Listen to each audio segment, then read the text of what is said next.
Esse- Beleza. esses trabalhos vão ficar disponíveis depois para quem não pôde acompanhar no Olha, YouTube? não, a gente não está deixando disponível por uma questão de uso de dados mesmo, porque como ele é para Entendi, pesquisa, né?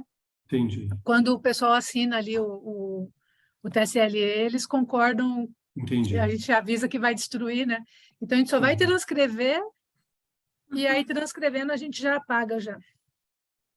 Tá certo. Não, tá muito esse negócio de ficar é, é, compartilhando, tá dando uma insegurança de dados, né? Agora o pessoal tá É. vindo em cima disso também, né? Tá certo. Bom, boa noite a todos. Então, vamos dar início a essa oficina. E o tema do nosso diálogo será a fome de água, a dimensão bioética da crise hídrica. Essa oficina terá duração máxima de 2 horas e tem como objetivo caracterizar como os ativistas estão relacionando o conflito ético do acesso à água potável. Gostaria de apresentar, então, a equipe que estará nessa oficina. Meu nome é Jaqueline, eu sou nutricionista e mestranda em bioética. Junto comigo, no papel da mediação, estará a Gislaine, que é médica e também mestranda em bioética, a professora Marta, no papel da interlocução, a Ioná, que é estudante de graduação e comandará o chat, e junto a ela, a Raíssa, que é estudante de ensino médio, a nossa PIBIC Júnior, e também comandará o chat.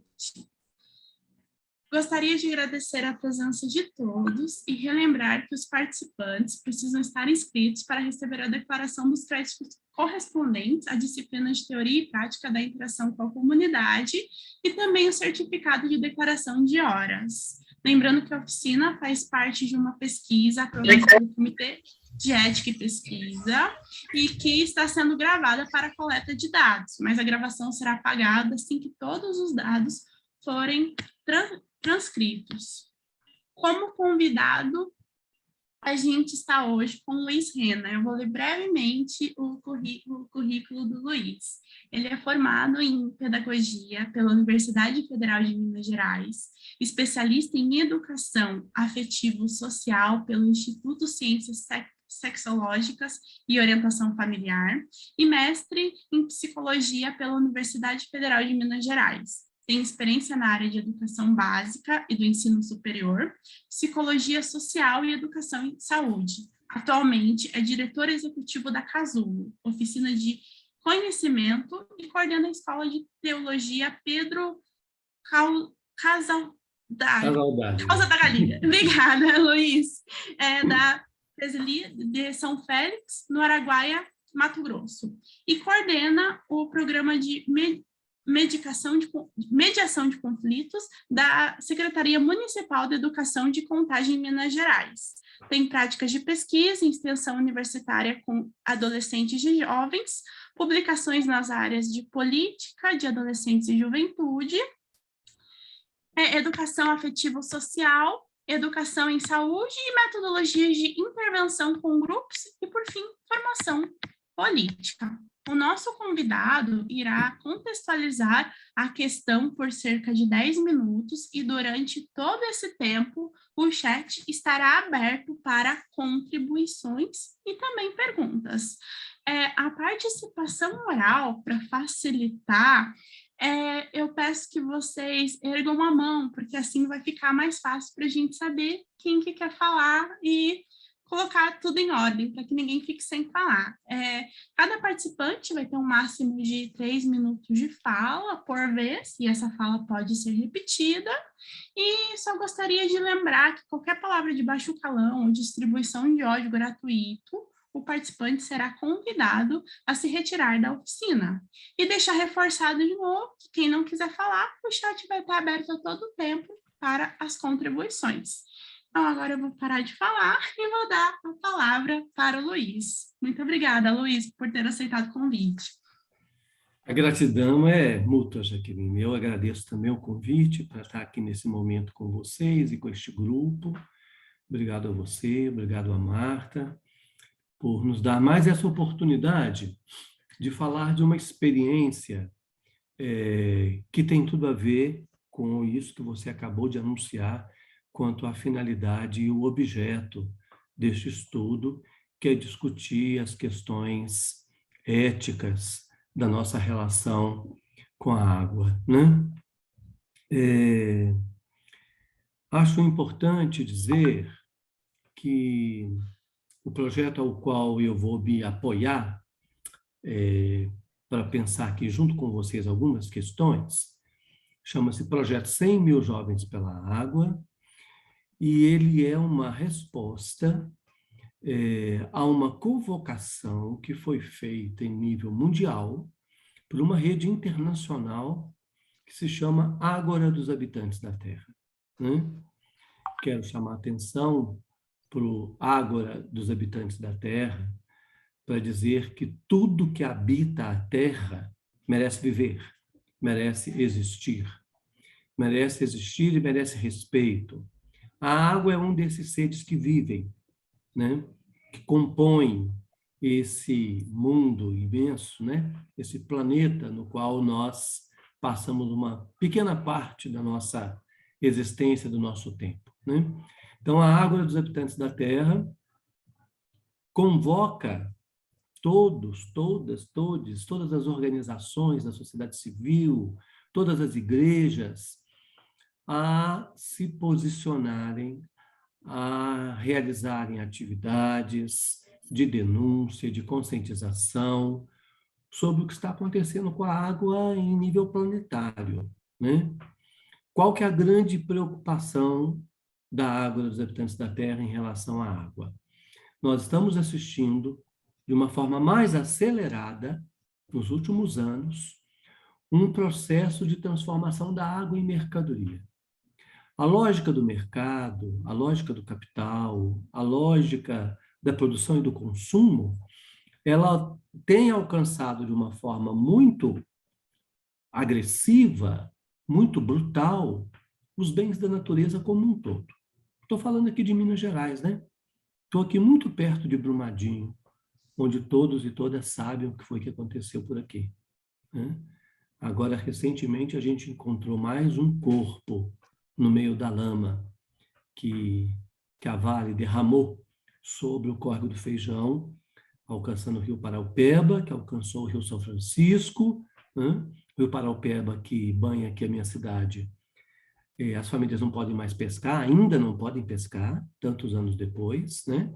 Então, nós temos a água do Rio Paraupeba comprometida pela ganância, pela demanda de lucro de uma mineradora, né?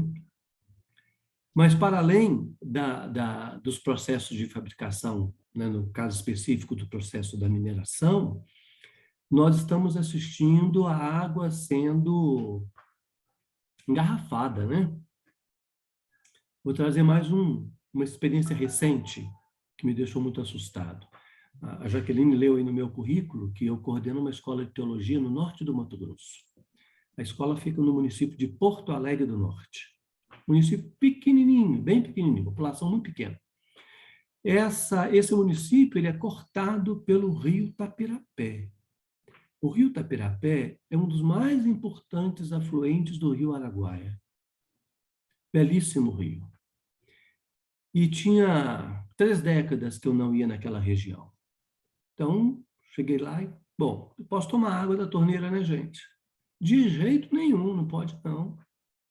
Aqui todo mundo toma água comprada no supermercado, né?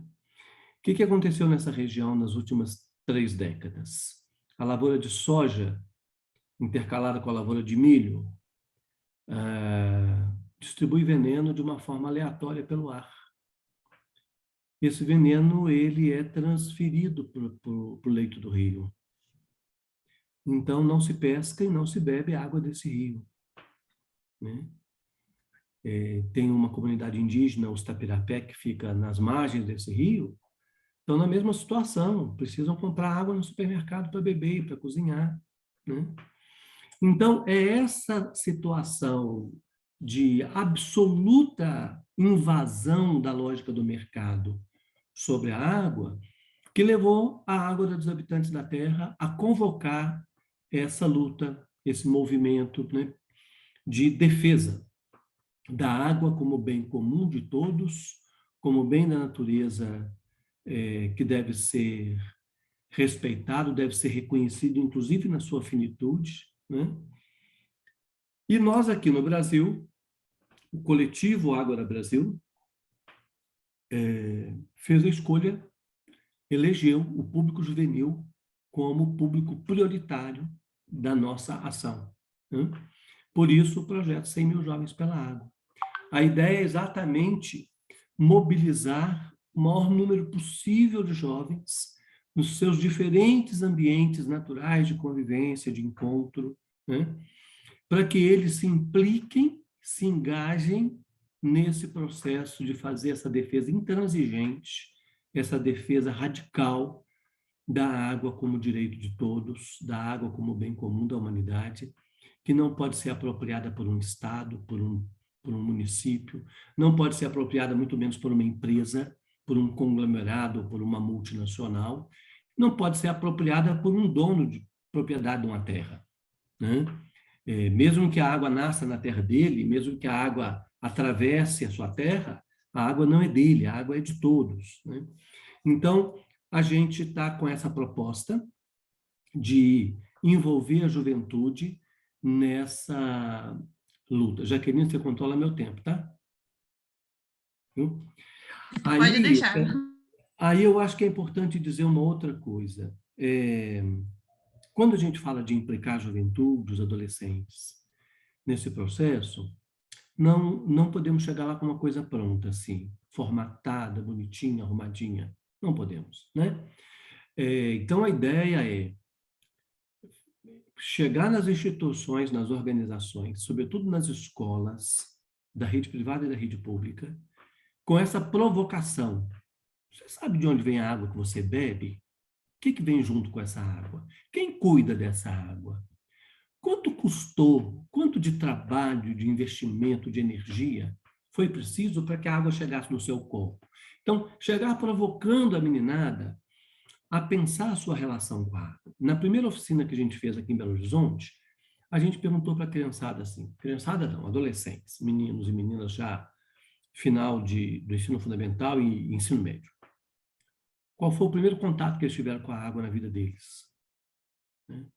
E resgatamos a experiência que é comum a todos nós, de que a primeira experiência de água que a gente vive é no útero materno, né? O quanto que é importante a água desde os nossos primeiros sinais de vida, né?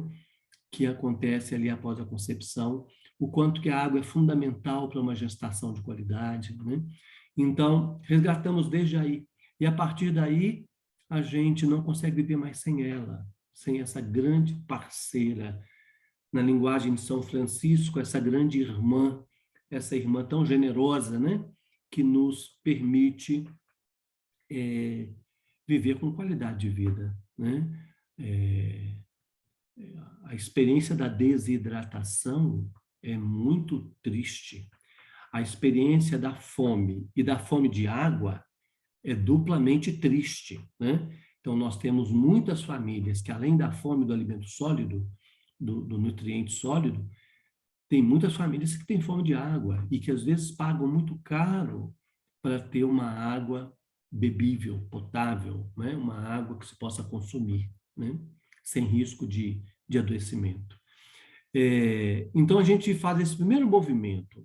A gente entende que a implicação ética, política, com a defesa das águas, passa por fazer com que cada sujeito reflita e resgate a sua própria relação pessoal com esse elemento tão fundamental, né? Que é a água.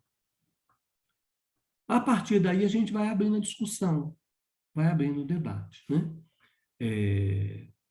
Por exemplo, nós temos, numa das escolas engajadas no projeto aqui em Belo Horizonte, um grupo que escolheu trabalhar com as crianças, né?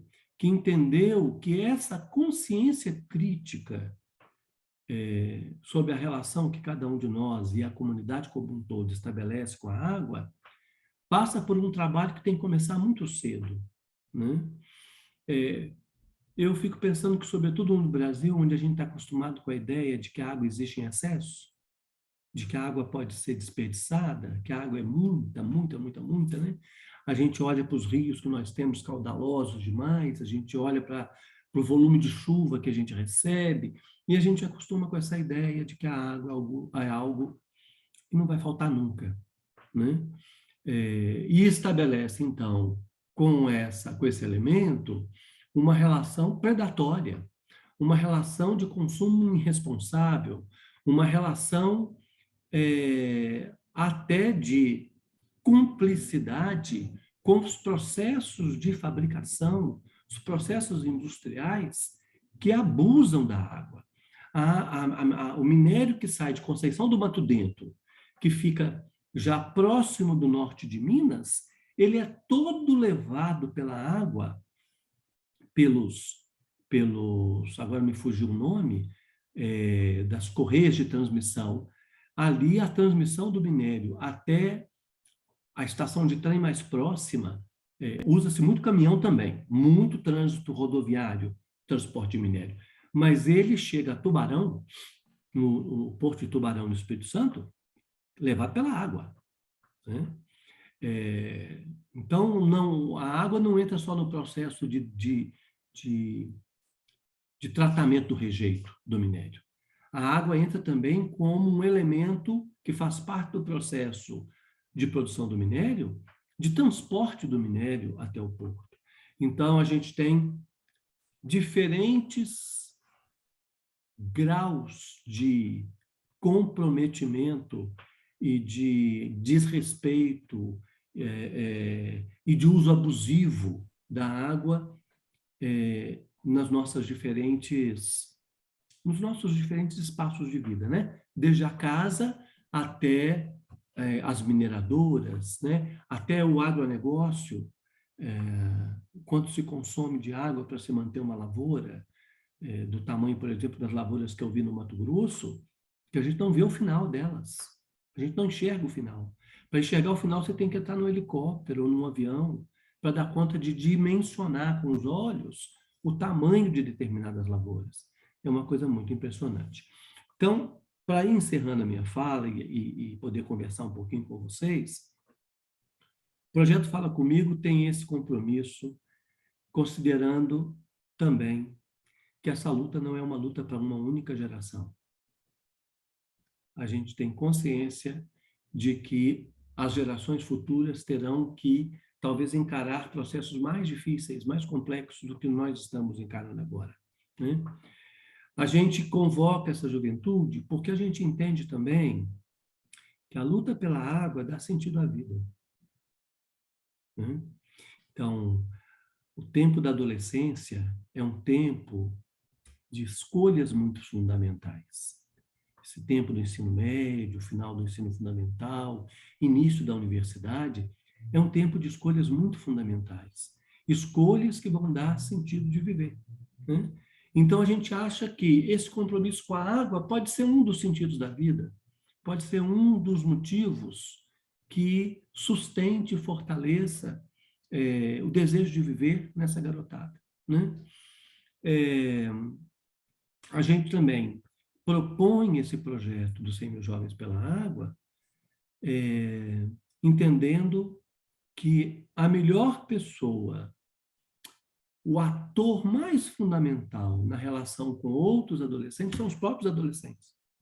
Então, a gente os tem como parceiros, educadores parceiros, com o seu jeito de ser, com o seu jeito de falar, de se vestir, com o seu jeito de funcionar. Então, a gente acredita que, na medida em que a gente vai seduzindo e conquistando essa garotada para empunhar essa bandeira e entrar nessa luta, a gente vai conseguir, com certeza, alcançar outros meninos e meninas, outras turmas, outros grupos, porque a gente sabe do poder que eles têm de fazer essa contaminação, né?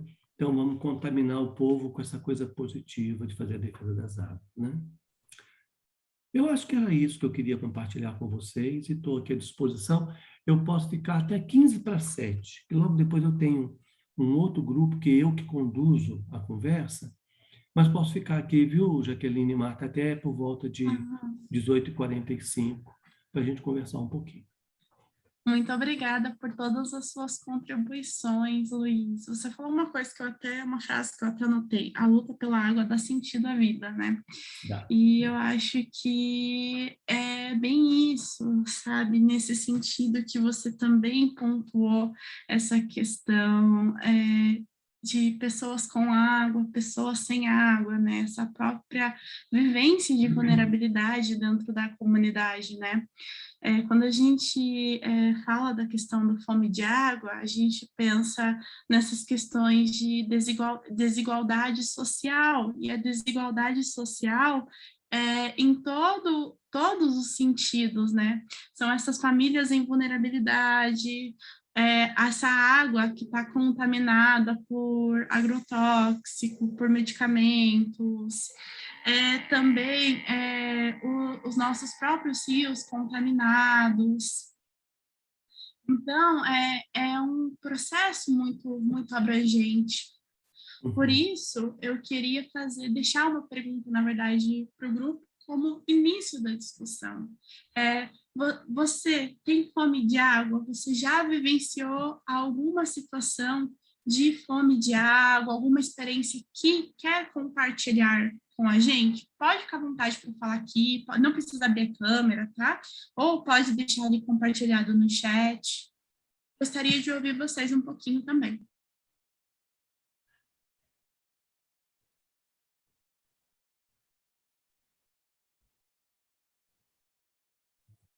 Então, a fome de água, é, ela realmente dá sentido de vida. Sem água a gente não é nada. Pense bem, um pouquinho que a gente fica sem água, digamos, num tempo quente, num calor, primeira coisa que a gente busca é água, né? Então, essa fome de água no contexto de cuidado. Na oficina que eu estava ajudando, que era sobre cidadania planetária, nós estávamos comentando que nós precisamos ter consciência que somos uma comunidade, né? Uma comunidade planetária. Sem dialogar com os demais, alguém vai ficar falhando, alguém vai ficar sem voz, alguém não vai poder falar. Eu ajudo no direito da natureza, no direito da água, né? Fiz um curso sobre o direito da água. Nunca imaginei, né, que a água tivesse seus direitos. E nesse curso eu aprendi que a água tem muito direito. E ela só não tem como se expressar, mas ela tem vários direitos. Então, acho que a sede da água é a sede de direito, sede de justiça. Muito obrigada, Eva. Alguém mais quer deixar sua contribuição, quer falar sobre essas questões de fome de água?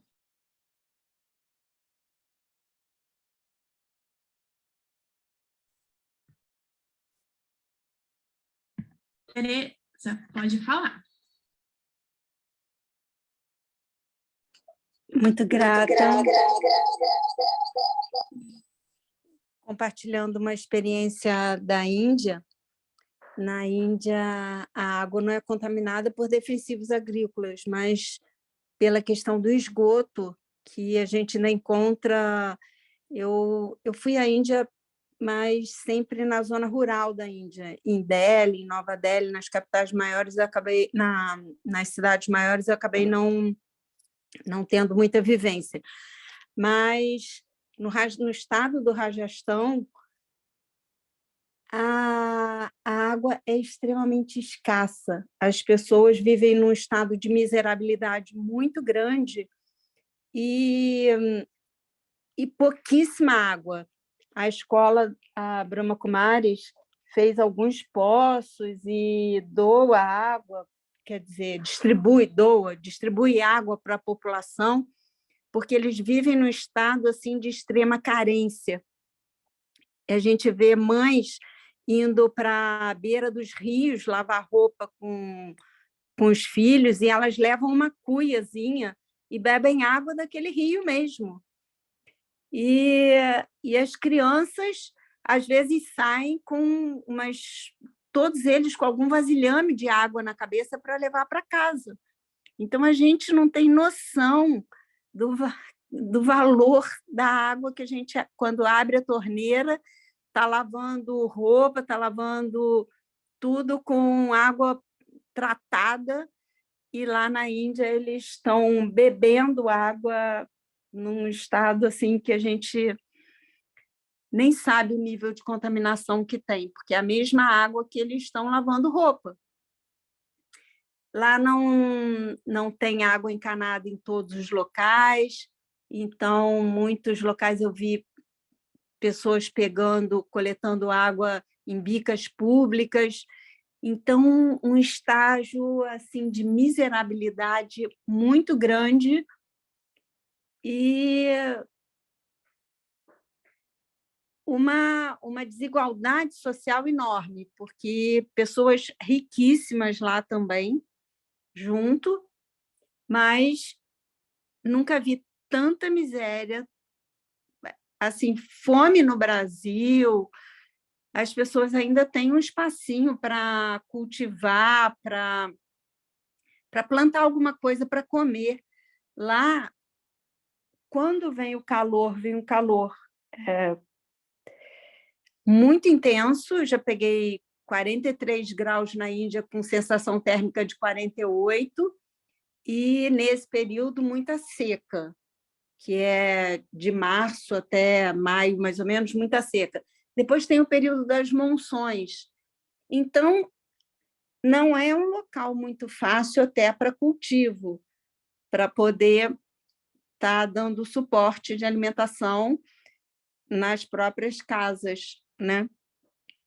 Então, parece que a gente está assim, num outro mundo. Quando visita a Índia, as crianças raquíticas, e eu fiquei assim, bem tocada com a questão da água lá, da falta de acesso à água encanada e à água nas residências, uma água tratada, né, nas residências. Obrigada pela sua experiência, Tereza. Mais alguém gostaria de compartilhar? Quero compartilhar. Eu faço trabalho voluntário e a gente atende pessoas vulneráveis, assim, em todos os sentidos. E teve uma vez que a gente atendeu uma família que me marcou muito, que a gente pegou e ofereceu água, ofereceu um copo de água, assim, e daí as crianças ficaram surpresas de receber aquele copo com água limpa, água potável, tratada, assim, e eles tomaram uns 5 copos, assim. Daí eles, nossa, tia, fazia muito tempo que a gente não sabia o que era água. O meu irmão, ele falou assim, acho que o meu irmão morreu de não tomar água, porque quando não chove a gente não tem água.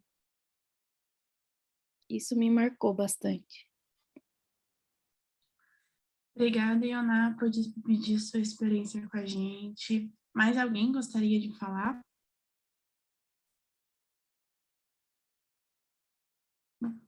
Se ninguém quer falar, então eu vou falar.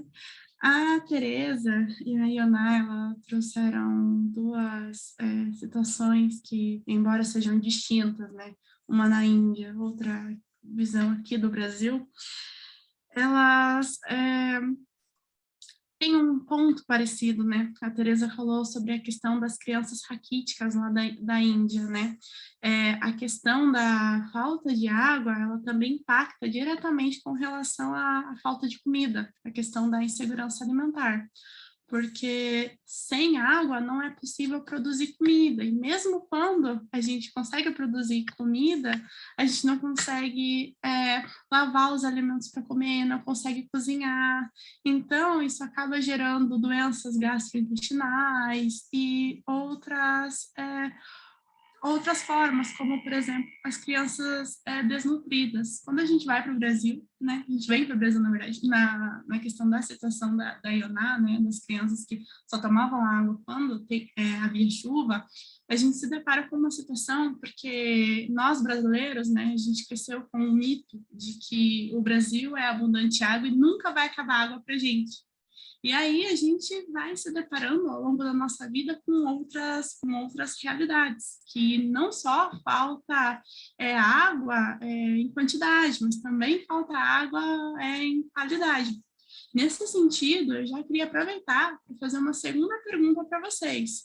Quais a falta de acesso à água potável te traz? Ou quais as faltas de acesso à água potável você já conviveu ou tenha alguma experiência?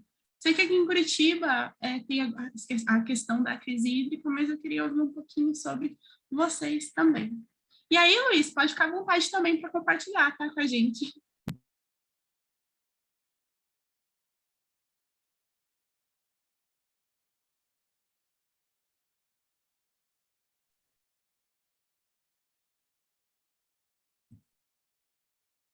Pode falar de novo? Claro, fica à vontade, Eva. Então, devido à crise hídrica, na minha casa não tem caixa d'água, eu moro numa kitnet e eu tive que coletar a água da chuva para tomar banho, para fazer várias coisas assim. E foi muito difícil. Então, por isso que eu falo do respeito da água, né? A gente só sabe o valor dela quando falta. E daí essa crise hídrica que aconteceu aqui em Curitiba durante 2 anos só revelou a importância da água e a desvalorização que temos diante dela. Então, foi bem difícil, desde comprar o filtro, né, para poder colocar água lá, né, depois não achei problema em lavar roupa, outras coisas, mas para beber e fazer comida, tive que buscar filtros, tomar todo cuidado para não ter nenhum tipo de, né, não se contaminar pela água. Em plena cidade de Curitiba. Então, isso assim, eu fico imaginando, né, quando eu fui ajudar o SS Torres, que é perto da PUC, que é atrás da PUC, né? Lá também eu deparei com isso, pessoas que não tinham água potável, né? Elas coletavam água também de outros lugares e elas não tinham, assim, por causa que a água ainda era muito cara para alguns, né? Para alguns ainda não conseguiam comprar, não conseguiam pagar. Então, tinha todo um problema social. Então, é isso que eu queria falar, essa experiência, né? Da dificuldade que é de desvalorização. A gente não valoriza a água como um bem mesmo, né? Como algo precioso. A gente só valoriza a hora que falta. Foi muito triste. Tanto que hoje eu cuido da água. Hoje eu virei uma economista de água. Economizo no chuveiro, economizo em casa, economizo toda. Virei uma. Que daí, como eu comprei aquelas bombonas grandes para coletar a água da chuva, eu continuo fazendo, não parei. Então, eu utilizo as águas filtradas, né, para beber em casa, e as águas da chuva eu continuo usando para molhar as plantas, lavar roupa. É um meio de estar colaborando, né? Então, a necessidade me fez ser uma pessoa que ajuda na economia da água, a preservar a água, né? E ver uma pessoa que está gastando água, eu chego para ela, por favor, minha amiga, não faça isso. Tem outras formas, não precisa ligar a torneira, deixar a torneira ligada com essa água aí jorrando, né? Fecha a torneira, põe no balde, né? Então, são coisinhas simples que a gente vai colocando no dia a dia e vai contribuindo para essa consciência, essa sensibilidade diante da água. É testemunho. Muito obrigada, Eva. Gi, pode falar. Certo, Eu vou pedir licença, gente, eu preciso sair, tá bom? Da próxima vez a gente vem com um tempo mais largo. Bacana o que eu escutei, muito legal. Queria escutar mais, mas vai ter outro grupo daqui a pouco contando comigo, viu? Muito obrigado pela possibilidade de conhecer vocês e poder escutar um pouquinho. Um abraço. Muito obrigada, professor. Nada, tchau. Tchau, tchau. Gente, então eu vou aqui atualizar o chat, né? Então, a Eva voltou a falar aqui com a gente, mas ela citou uma coisa importante aqui no chat, que é que acha um absurdo usar água tratada no banheiro e para lavar roupa, uma coisa importante para a gente discutir. Ela também deu aqui, quando eu perguntei, né, o que é fome de água, ela falou que é a sede de respeito para com a água. A Mariana, ela conta aqui de uma conhecida nordestina, que essa conhecida, então, conta sobre os períodos de seca e a dificuldade de pessoas no interior que chegam a beber água barrenta por falta de opção. Onde essa pessoa mora é um lugar carente e quando chove muito, ocorre enchente severa, onde as pessoas chegam a perder a casa. Isso me lembra uma frase: água é vida, mas mata. Creio que sua falta mata e o desequilíbrio gerado pelo descaso com a natureza também. O Henrique ainda fala que na região onde mora não chegou a faltar água, mas que eles passaram pelo rodízio. Mesmo sabendo da importância em economizar, ele percebeu que a vizinha não faz a parte dela. Muitos lavam as calçadas todos os dias. Lavar calçada, gente. É isso. Obrigada, Gi. Então, mais alguém gostaria de compartilhar?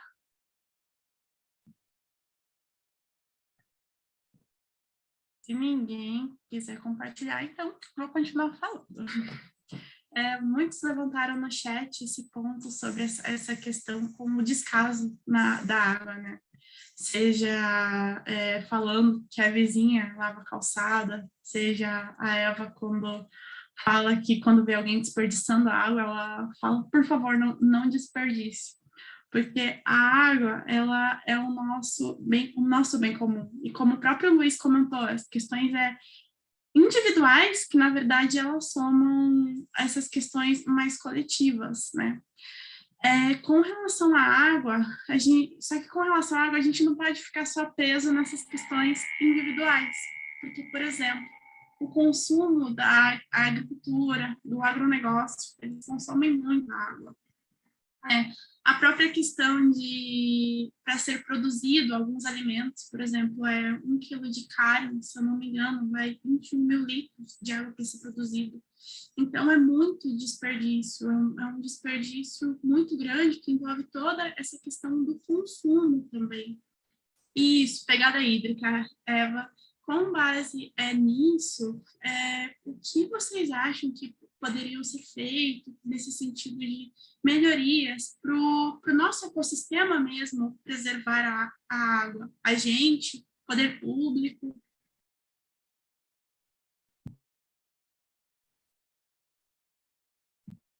Alguém tem alguma contribuição? Tereza, Henrique? Aqui em casa é a carne. A gente diminuiu o consumo de carne por causa dessa pegada hídrica, né?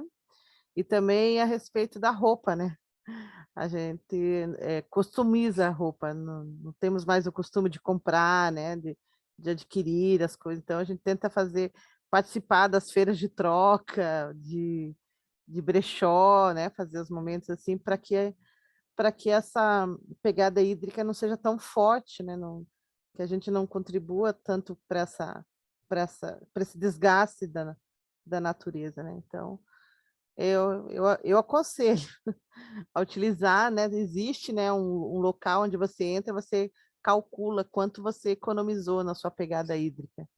É bem legal, vale a pena participar e ver quanto que você pode estar ajudando. Bem bom. Que legal, é um site, um aplicativo.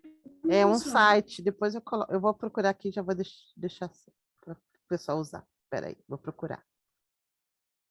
Tem também um site que é de quantos planetas que você consome com o tanto que você gasta, com o seu estilo de vida. Também tem um site que calcula quantos planetas que você consome. Nossa, muito interessante. Se você achar, Iana, compartilha com a gente ali no chat, por favor. Henrique, Tereza, a Renana, Mariana, vocês trazem alguma contribuição nesse sentido de preservação ambiental, preservação da água? Eu Então, acredito... Opa, desculpa, pode falar. em Niterói, quando eu trabalhei na Secretaria de Meio Ambiente, nós tivemos uma experiência bem legal com filtro de raízes para a zona rural, que não tem a rede ainda de esgoto, não tinha na ocasião a rede de esgoto passando por todos os bairros, e aí esse filtro de raízes ele pode ser feito com várias plantas que absorvem a carga orgânica e aí o esgoto vai para uma fossa, um filtro, uma fossa e um filtro anaeróbico, e aí ele vai para esse filtro de uma fossa, depois ele vai para o filtro de raízes, que é composto de um buraco na terra que coloca um plástico preto para poder o esgoto não percolar. Depois do plástico tem uma camada de serragem, cepilho, uma serragem maior, né? E aí vem umas camadas de brita, depois de areia e planta. Lá na zona rural, a gente fez com capinha na piê, porque depois podia dar para o gado. E pode ser feito também com taboa, aquela planta que antigamente usavam para fazer esteira. Outra planta que tem uma eficiência muito grande é a tifa. E a taioba eu sei também que é utilizada, a bananeira, mas eu não sei a eficiência delas. O capim-anapiê, o resíduo saía com uma eficiência de 95% de diminuição de carga orgânica para ser lançado no corpo hídrico, isso é uma diferença bem grande. Então, para a zona rural, eu acho que é uma alternativa muito especial. É chamado filtro de raízes, se alguém ainda não conhece, para poder pesquisar, né, sobre filtro de raízes.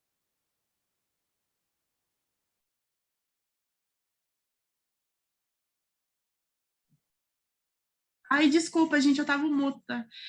Tereza, até anotei aqui essa questão do filtro de raízes para poder pesquisar. E Gi, pode falar. Eu vou trazer aqui as atualizações do chat, então, tanto a Ioná quanto a Eva já encaminharam no chat os links, então, para a gente acompanhar aí a questão da pegada hídrica. E temos aqui alguns comentários, então, o Henrique aí sinalizou que achou interessante a pegada hídrica. A Mariana, então, ela acredita que seja importante uma cobrança popular para com o poder governamental para tomar as medidas necessárias a respeito do uso exacerbado da água pelo agronegócio. Porém, para isso, acha que seria necessário, então, uma conscientização geral. O Henrique acha que a gente ainda tem muito a melhorar, mas, por exemplo, na casa dele, eles procuram sempre economizar o máximo possível de água. A Mariana retoma, então, o tema. Acho que tomarmos medidas individuais é muito importante, mas também é necessário cobrarmos aqueles que gastam água em um nível muito maior, como é o caso do agronegócio. A Eva concorda e a Raíssa também concorda, afinal, é um papel de todos. Obrigada, Gi. Raíssa, pode falar. Então, eu queria falar também sobre aquela questão que o Henrique tinha falado sobre lavar as calçadas, né? Que, por exemplo, a minha tia, para não gastar tanto, ela usa a água da máquina de lavar, né? Que ela usou para lavar as roupas, para lavar a calçada, ou seja, ela separa um balde grande assim, e com essa água que ela utilizou para lavar as roupas, ela usa para lavar a calçada. Então é uma coisa simples, mas que já ajuda bastante.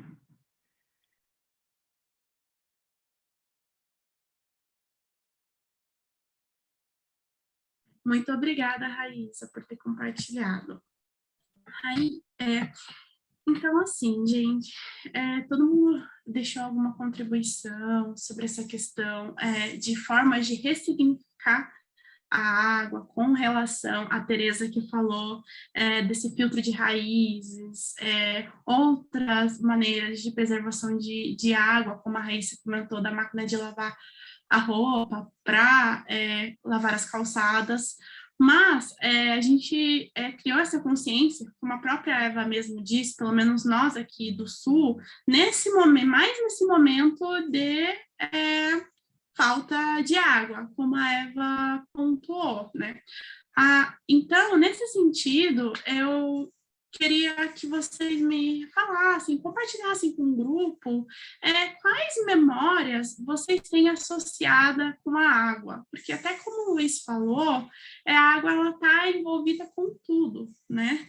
A água é vida. Eu até anotei outra frase que ele falou, que tudo que habita deve viver, e a água é um desses habitantes da Terra, né? As memórias que a gente tem com a água, elas podem ser felizes, elas podem ser dolorosas. Quais as memórias que vocês têm associadas a essas questões da água?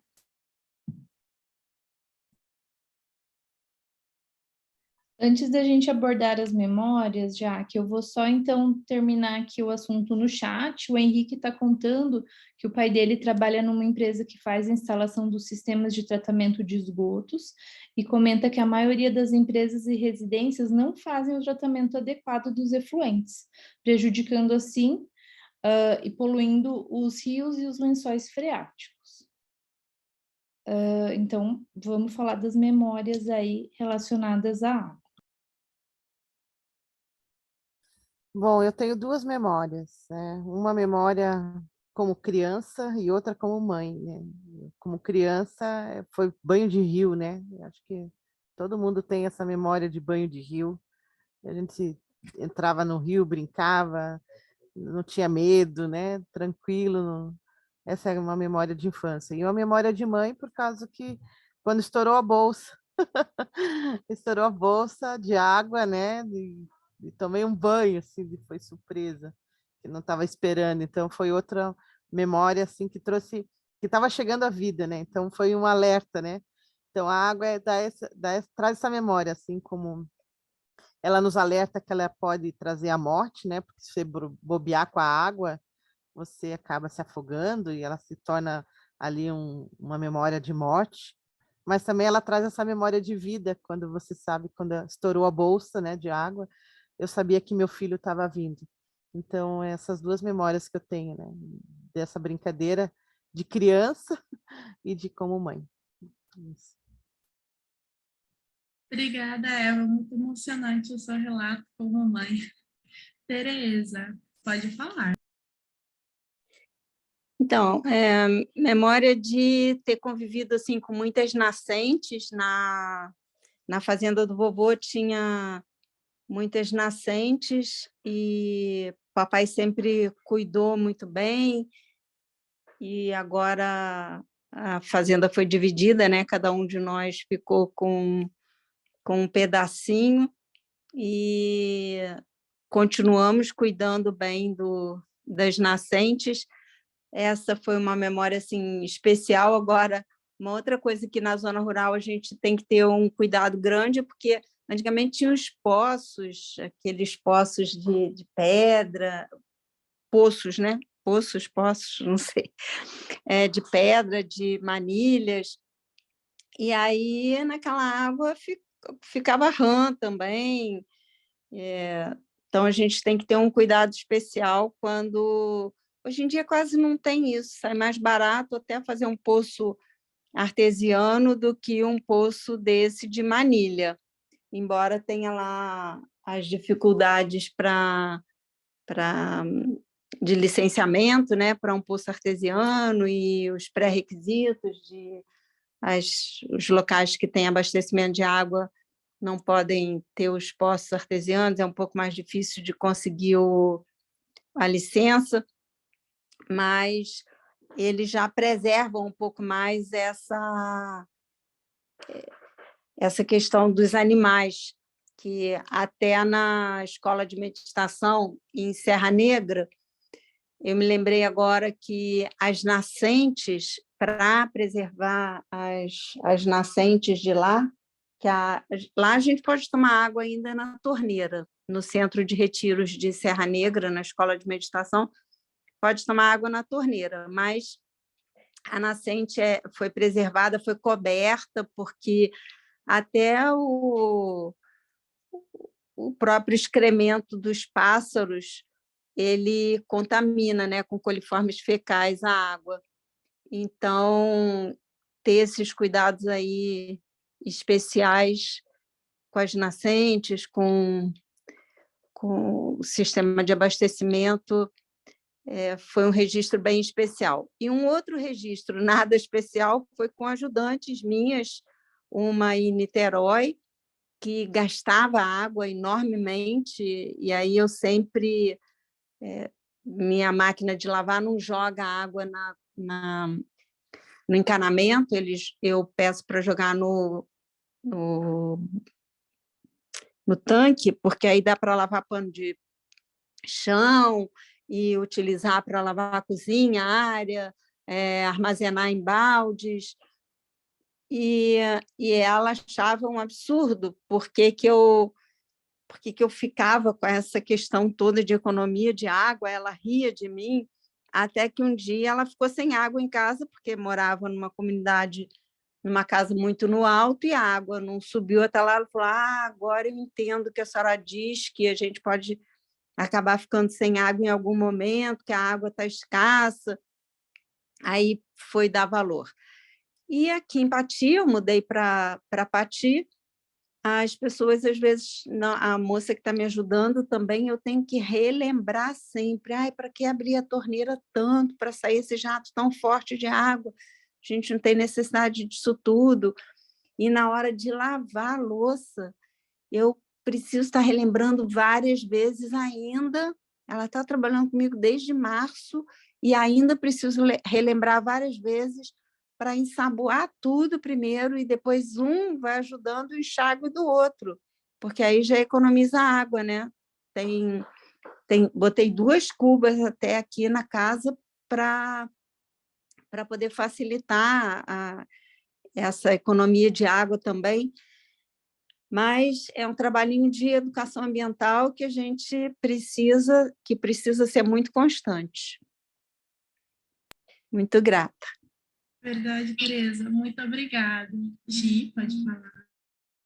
Eu vou aproveitar para falar da minha memória com água também. Tem a ver com as nascentes. Então, na propriedade rural da minha família, então tem aí uma nascente e realmente é diferente ali a água geladinha da minha. E vou falar aqui das lembranças que o pessoal postou no chat. Então, o Henrique fala da memória afetiva que ele tem de poder fazer trilhas e mergulhar em cachoeiras.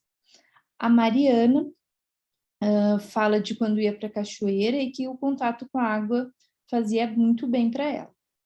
E a Raíssa se recorda com alegria que o tio tinha aí em levar em pesqueiros e para tomar banhos de cachoeira depois de uma trilha.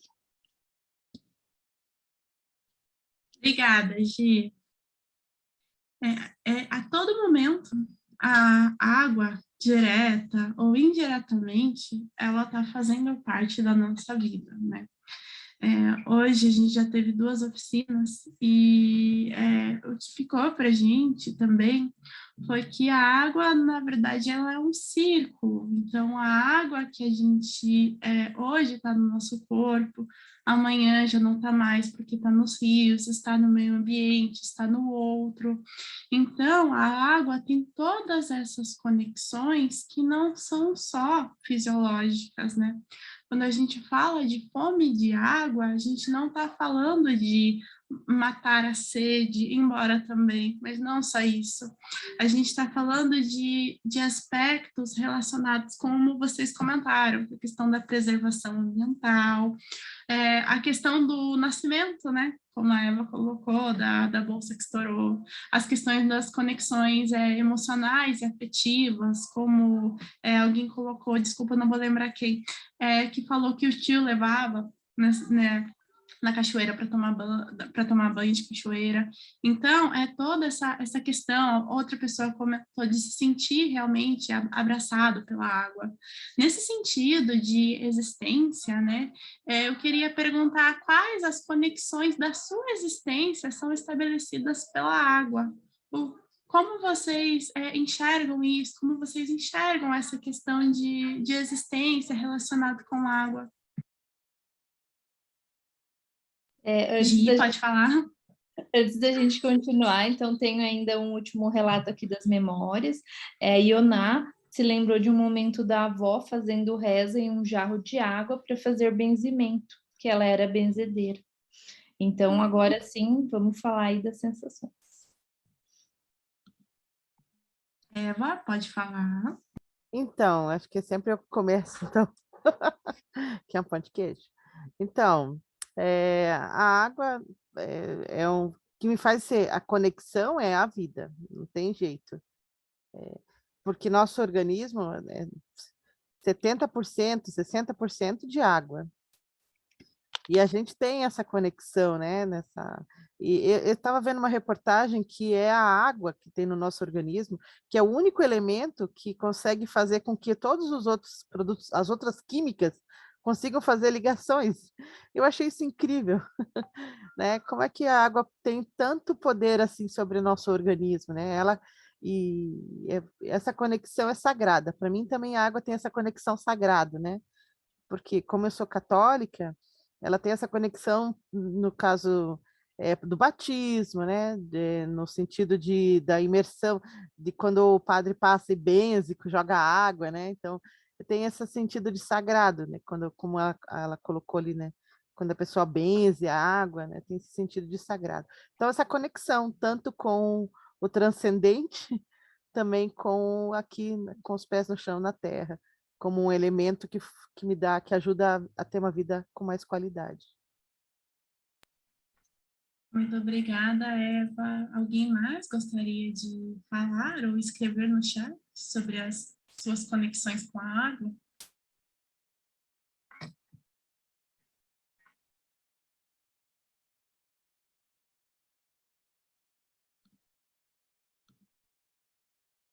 A Fer, eu ainda não vi ela se manifestando aqui ou no chat. Se você quiser se manifestar no chat, Fer, ou falar aqui com a gente, fica à vontade, tá? Não precisa ligar sua câmera, não.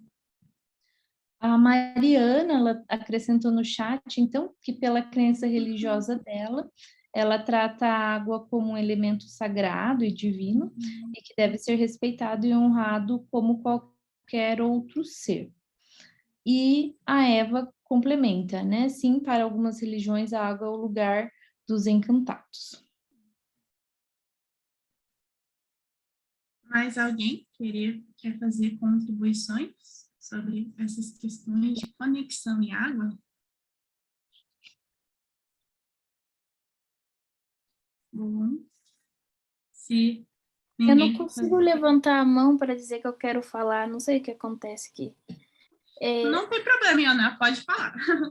Então, tem a questão também que a gente é envolto por energias, né?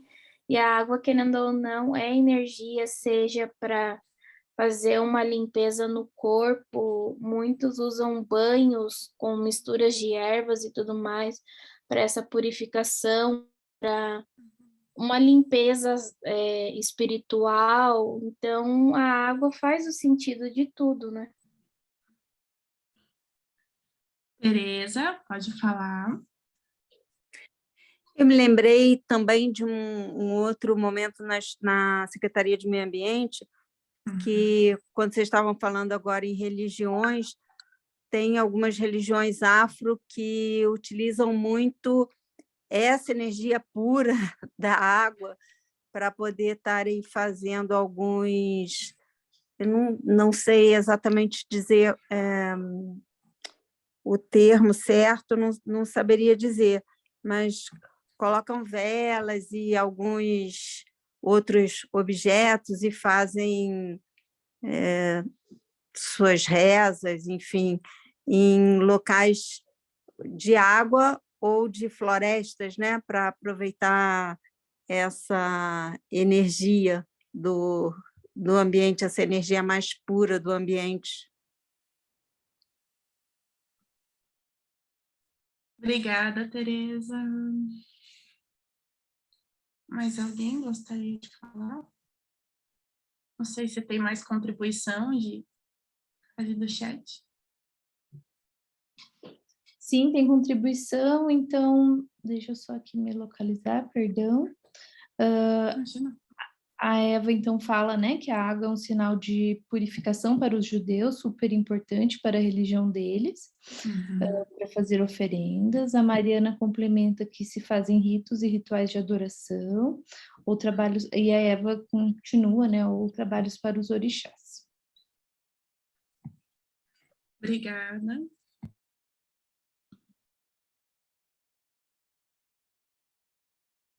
Mais alguém gostaria de falar sobre essas questões de conexão? Bom, se mais ninguém quer falar, então eu gostaria de agradecer a todos pelas excelentes contribuições nesse debate bioético e chamar a professora Marta para nos trazer alguns pontos abordados nessa oficina da congregação dos fatos de tudo que foi falado. Professora, com você.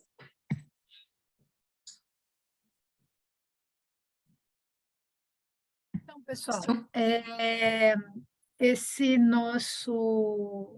nosso encontro aqui, né, ele resultou num produto que é, como eu percebi aqui, essa nossa conversa, né, esse nosso encontro, né, ele gerou esse mapa mental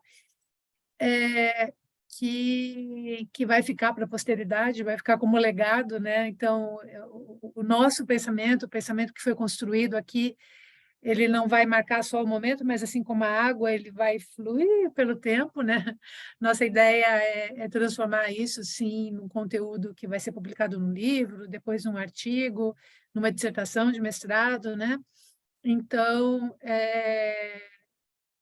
ele vai dar frutos, vamos dizer assim, né? Então, ele entra, né, nesse contexto. E esse mapa mental, essa fala, né, de todo mundo aqui, muito rica, diferente dos outros grupos, né?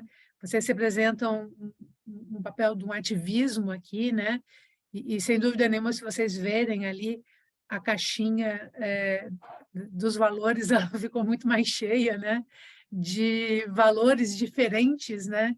Não se repetiram muito, talvez até pela própria característica do grupo, não se repetiu muito, né? Cada asterisco daquele é uma repetição. Vocês veem que não tem muita repetição. Mas essa fala, ela encontra espaço em 4 vetores, né? Um vetor que é uma identificação de fragilidades, né? E o grupo aqui identifica várias dimensões dessas fragilidades. Então, é uma fragilidade de uma água que não hidrata, né? Em que a gente vive no planeta água, no planeta que se caracteriza pela água, e uma água que trouxe a vida, uma água em abundância, que está intrínseca não só por fazer parte de 70% do nosso corpo, mas intrínseca na nossa história evolutiva e na nossa história de vida, como foi colocado mesmo ali, que marca, né, a nossa entrada nessa vida, né, a saída da vida aquática, a entrada dessa vida, então marca o começo de um ciclo, mas de um corpo que, apesar de a gente achar que existe uma total integridade, é um corpo que 70% é água, e uma água que circula, né? Então, é um corpo totalmente em movimento, vamos dizer assim, né? Então, o tempo todo a água está entrando no nosso corpo pelos alimentos, pela água que a gente se hidrata, e está saindo do nosso corpo pela transpiração, pela urina, enfim. E e essa água vai circulando ao longo sem uma barreira física, sem discriminação por pessoas, sem uma barreira temporal, né? Porque essa mesma água que está circulando aqui no nosso corpo já circulou pelo corpo de muitas pessoas, de muitos animais e por muitas paisagens aqui desse planeta. Então, ao mesmo tempo que a gente vive nessa abundância, a gente vive numa carência, né? Porque essa água, ela não vem, essa água não está sendo suficiente para matar a nossa sede, nem a nossa fome de água. Então, e essa a água, né? Que ela, em si, ela é a mesma água que sempre existiu no planeta, né? O que muda aqui é a água potável, né? Essa sim a gente está contaminando ela cada vez mais, né? Então a gente já não tem águas superficiais sem nenhuma contaminação e as subterrâneas também estão ficando cada vez mais contaminadas. Isso sim é muito sério porque ele vai afetar diferentes dimensões, né? Vai afetar não só a nossa saúde, do ambiente, do alimento, de toda a cadeia, enfim, né? De forma que a gente não vai estar só desidratado, mas vai estar desnutrido e contaminado também, né? Porque é essa mesma água que está passando aqui pelo nosso corpo.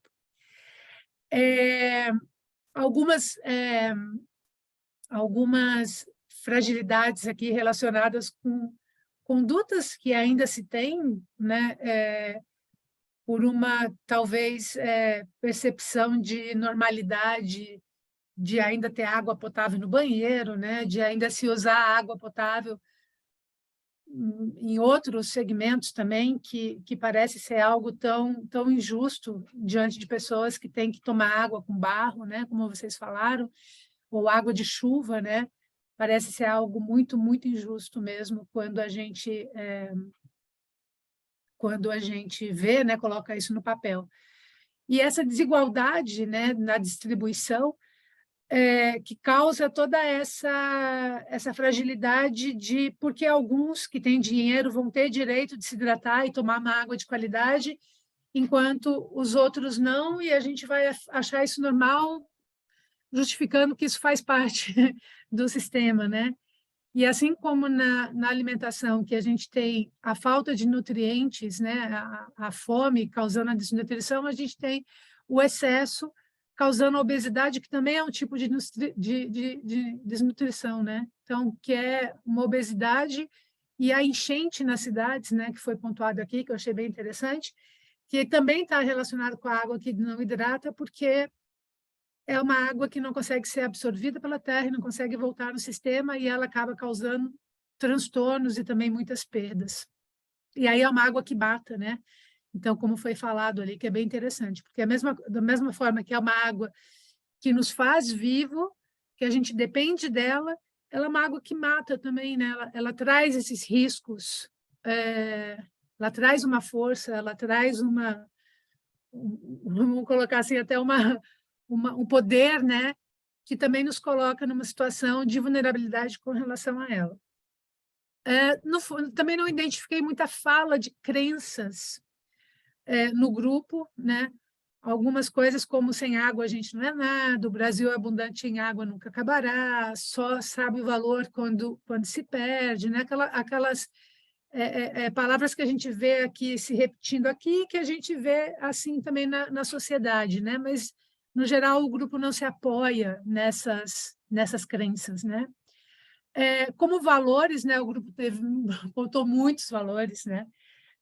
Um coletivo comprometido, né? Um valor sensorial, memórias, o bem comum, a justiça, a multiplicação, a qualidade de vida, a dignidade, a conexão, a espiritualidade, aquela conexão com a natureza ali no banho de rio, de cachoeira, as nascentes. A gente vê muito ali uma questão sensorial, né? uma relação espiritual, uma relação estética, né? Aquilo que eu falava da gente trazer a nossa própria vivência ali relacionada com essas memórias, né? Ao mesmo tempo que a gente vê essa questão espiritual relacionada com a água no benzimento. Acho que não tem nenhuma religião que não use a água, e, de fato, a água ela é um condutor elétrico, né? Então, é através da água, sim, que as reações químicas ocorrem no nosso corpo, não tem como não ocorrer, essas reações químicas elas não ocorrem na ausência de água. Por isso que a desidratação ela não vai afetar só os processos metabólicos, vamos dizer assim, de órgãos, mas também do cérebro e automaticamente também todo o nosso cognitivo, nosso emocional, nosso psicológico também vai estar afetado por uma desidratação, sem dúvida nenhuma. E, obviamente, ela vai também absorver, sei lá, frequências, energias, né? Então, não é sem um conhecimento empírico que isso está se passando durante toda a nossa existência, né? A utilização da água como uma fonte de remédio, né? Vamos dizer assim, de busca de um reequilíbrio, né? Então, isso é muito forte. E o aprendizado também como um valor, né? Que foi colocado. E o grupo também mostra potenciais, né?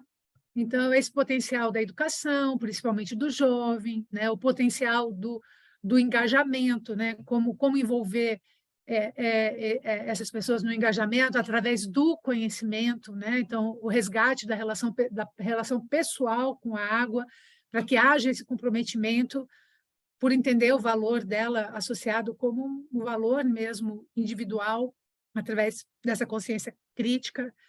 A autorregulação, como vocês colocaram, tanto pela medida individual, né? A autorregulação do que você está fazendo, né? Apareceu ali a pegada hídrica como uma ferramenta para isso, para se mudar o consumo como um todo, né? Porque se a água ela está intrínseca ali na produção de qualquer tipo de coisa que a gente tem, é lógico que o consumo consciente ele já vai estar diretamente refletindo, né?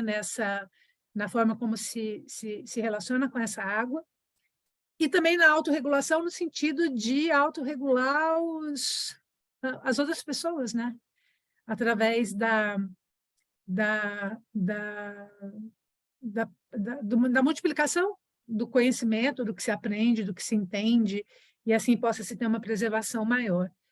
E a infraestrutura, né? Que aparece aqui também como uma necessidade de se ter uma infraestrutura, como foi falado pela Eva na captação, de uma forma de captar a água, que já, né, tipo, ela não é novidade no mundo, mas é uma novidade nos dias de hoje, numa cidade inteligente como Curitiba, ao mesmo tempo que a gente tem uma inovação que também não tem tecnologia, como os filtros de raízes, mas que também traz uma forma de resolver a nível local uma questão de uma forma eficiente para todos.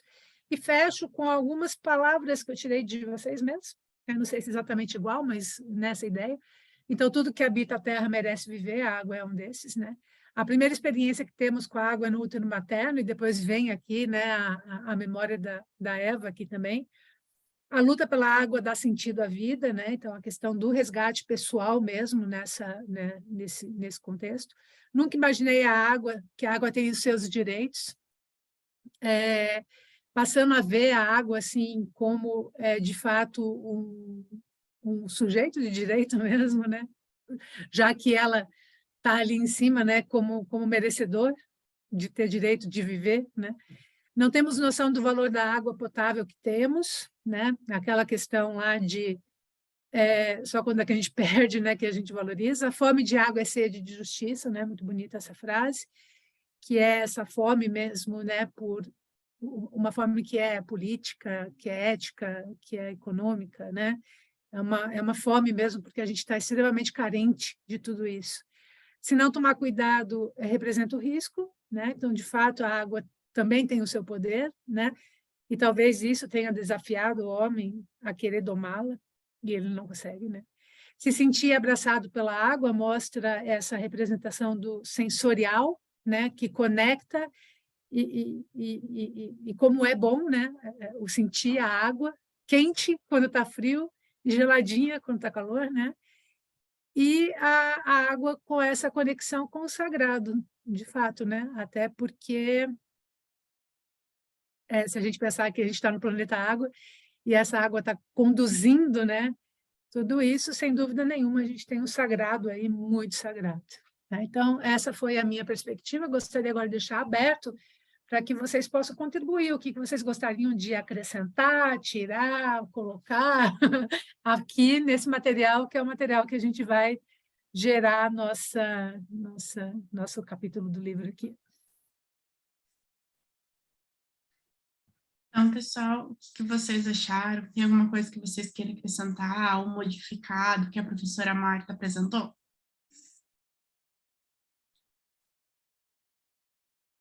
Acho que é importante as pessoas terem também a conscientização ecológica, né? Porque a água não é só a água em si, mas envolve tudo ao redor para ela existir. O consumismo e tudo mais faz prejudicar a existência da água. Obrigada, Ana.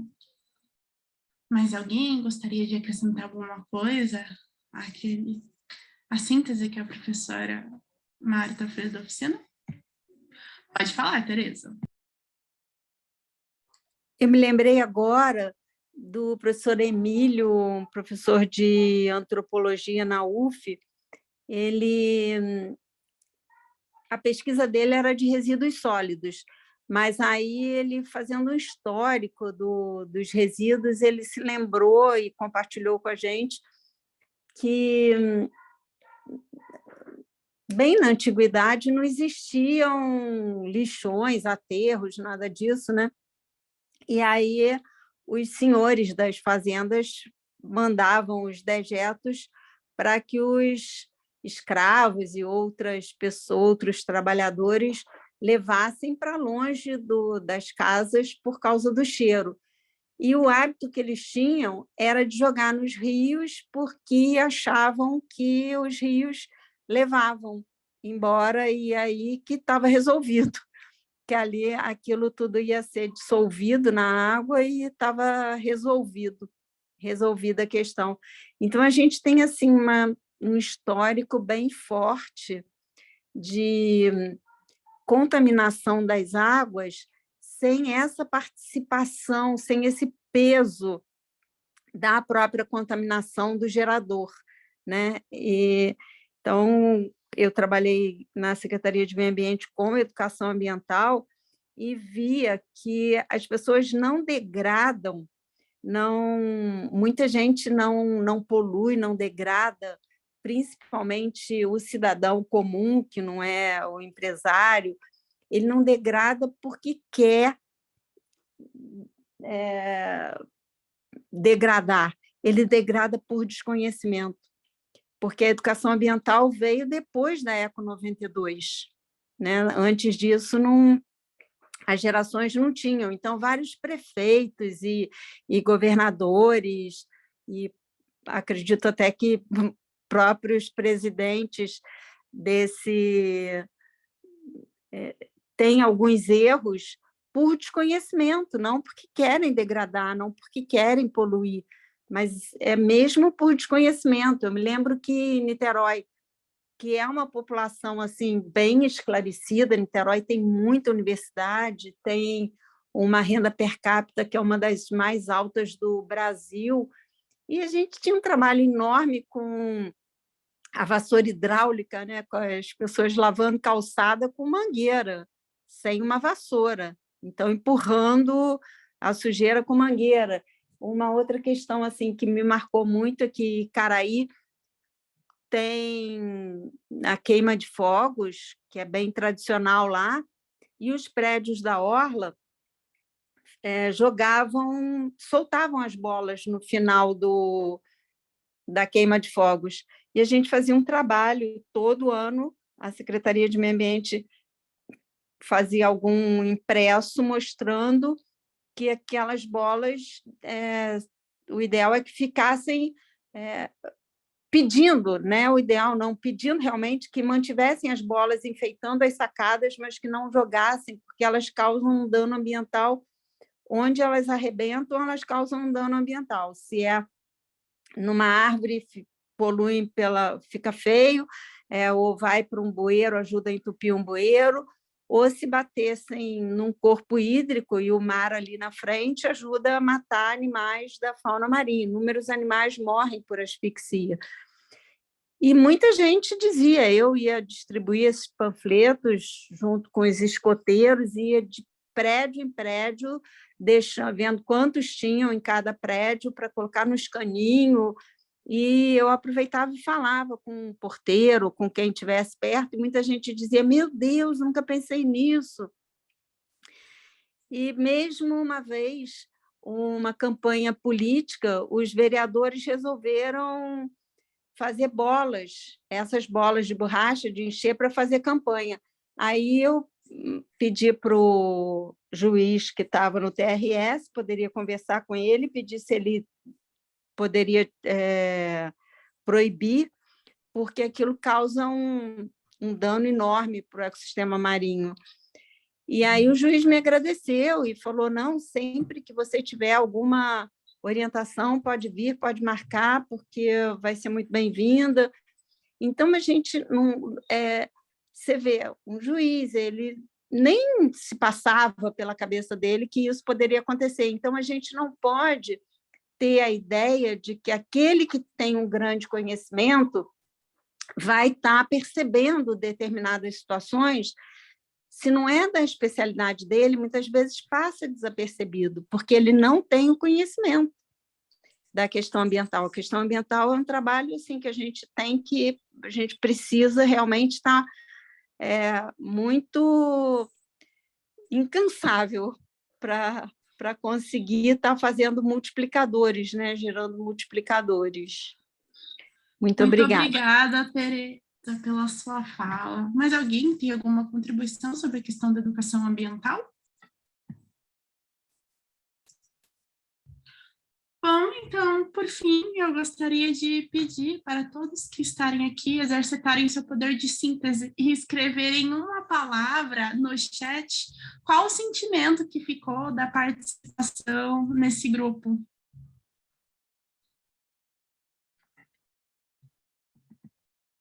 Gi, Ioná, Raíssa, vocês gostariam de falar alguma coisa também?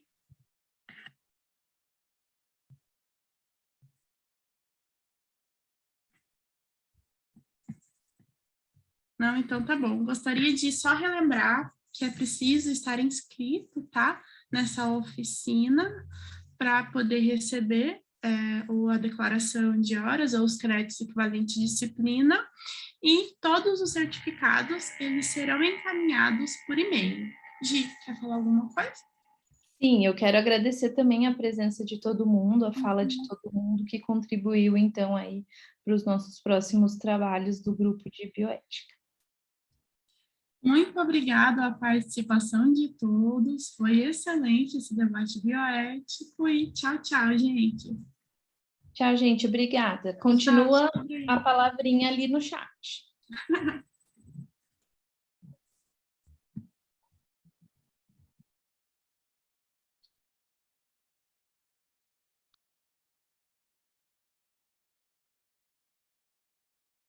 Espera um pouquinho já aqui, Gi, só para me despedir de vocês. Só esperar até o pessoal sair.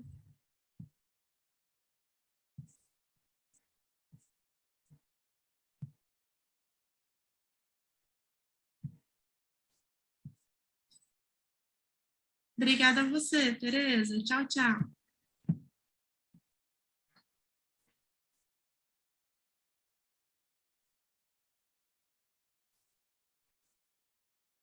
Jaque, muito bom. Você está muito preparada, guria. Excelente. Excelente mesmo, Sim, né? a Jaque está ótima. Ai. Muito boa, assim. Nossa,